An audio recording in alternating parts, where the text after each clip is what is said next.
நம்பிக்கை வாக்கெடுப்புக்கு எதிராக வாக்களிக்க வேண்டிய நிர்பந்தம் ஏற்பட்டுள்ளதாக மயிலாப்பூர் எம்எல்ஏ நட்ராஜ் தெரிவித்துள்ளார்.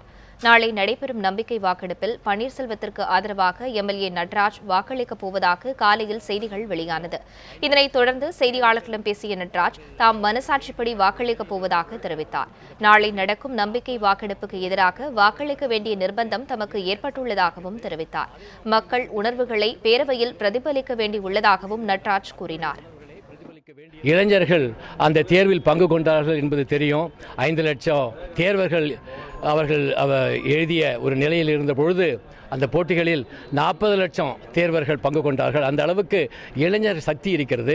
அதை நாம் புரிந்து கொண்டு செயல்பட வேண்டும் என்று அவர்கள் எல்லோரும் எனக்கு கூறியதுதான். மக்களுடைய உணர்வுகளை பிரதிபலிக்க வேண்டியது என்னுடைய முக்கிய கடமை. அதனை உணர்ந்து எல்லோரும் அந்த ஸ்டேட்டஸ் கோ ஆன்டி என்று கூறுவார்கள். அதுக்கு முன்பு என்ன நிலை இருந்ததோ, இந்த பிரச்சனை ஏற்படுவதற்கு முன்பு என்ன நிலை இருந்ததோ அந்த அரசாங்கமே வேண்டும் என்று மக்கள் எதிர்பார்க்கிறார்கள். அந்த உணர்வுகளை புரிந்து கொண்டு நான் என்னுடைய நிலைப்பாட்டை தெரிவிக்கின்றேன்.